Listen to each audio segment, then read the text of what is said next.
এটা কথা এই নিৰ্বাচনে প্ৰমাণ কৰিলে যে হিন্দুৱে সাম্প্ৰদায়িকতা নকৰে। কোনোবাই যদি অসমত সাম্প্ৰদায়িকতা কৰে, এটাই জনগোষ্ঠীয়ে কৰে, এটা ধৰ্মৰ লোকে কৰে, আন কোনো ধৰ্মৰ লোকে সাম্প্ৰদায়িকতাবাদ নকৰে। এইবাৰৰ নিৰ্বাচনত সেই কথা প্ৰমাণ হ'ল। সৰ্বানন্দ সোণোৱাল ডাঙৰীয়াৰ বিপক্ষে কোনোবাই প্ৰতিদ্বন্দ্বিতা কৰিছে, বিজুলী কলিতা মেধিৰ বিৰুদ্ধে কোনোবাই প্ৰতিদ্বন্দ্বিতা কৰিছে, কোনোবাই দিলীপ শইকীয়াৰ বিৰুদ্ধে প্ৰতিদ্বন্দ্বিতা কৰিছে।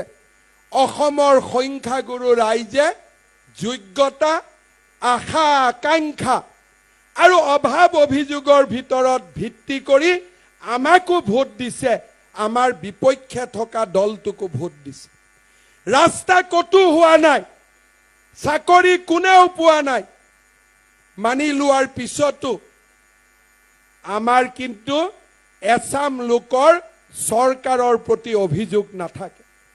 কংগ্ৰেছৰ দিনত চৰত মাটিৰ পট্টা পোৱা নাই, কংগ্ৰেছৰ দিনত সংখ্যালঘু সম্প্ৰদায়ৰ লোকে দৰিদ্ৰতাৰ বাবে তিল তিলকৈ জীৱন যাপন কৰিছে। সংখ্যালঘু অঞ্চলত এটাও ৰাস্তা নাই, বিজুলী বাতি যোৱা নাই, মূল্য বৃদ্ধিৰ কথা চিন্তা কৰা নাই, কোন কাৰ্যকৰ্তাই কি পাইছে চিন্তা কৰা নাই। সংখ্যালঘু ৰাইজে কংগ্ৰেছক ভোটৰে উপচাই দি আহিছিল আৰু এইবাৰো ভোটেৰে উপচাই দিছে।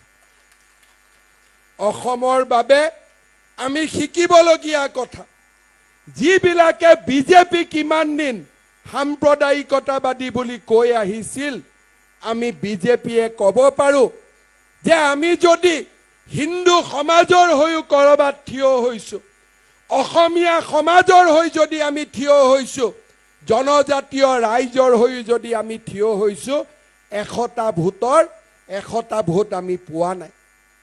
আমাৰ কোনো এজন সংসদ 10 লাখ 12 লাখ ভোটত বিজয়ী হোৱা নাই। কিন্তু যদি কৰিমগঞ্জক বাদ দি অসমৰ যদি আমি বাংলাদেশৰ মূলৰ সংখ্যালঘু লোকসকলৰ ভোটৰ কেন্দ্ৰবিলাক যদি চাব যাওঁ, 100টা ভোটৰ 99টা 100টা ভোটেই মাত্ৰ কংগ্ৰেছ দলে লাভ কৰিছে। আগতে তেওঁলোকৰ ঠিকা বদৰুদ্দিন আজমলৰ লগত আছিল, এতিয়া ঠিকাটো ৰকিবুল হুছেইনৰ গালৈকে হস্তান্তৰিত হ'ল। মাত্ৰ ঠিকাৰ পৰিৱৰ্তন হ'ল, কিন্তু দলৰ পৰিৱৰ্তন নহ'ল, সাম্প্ৰদায়িকতাবাদী চিন্তাৰ পৰিৱৰ্তন নহ'ল।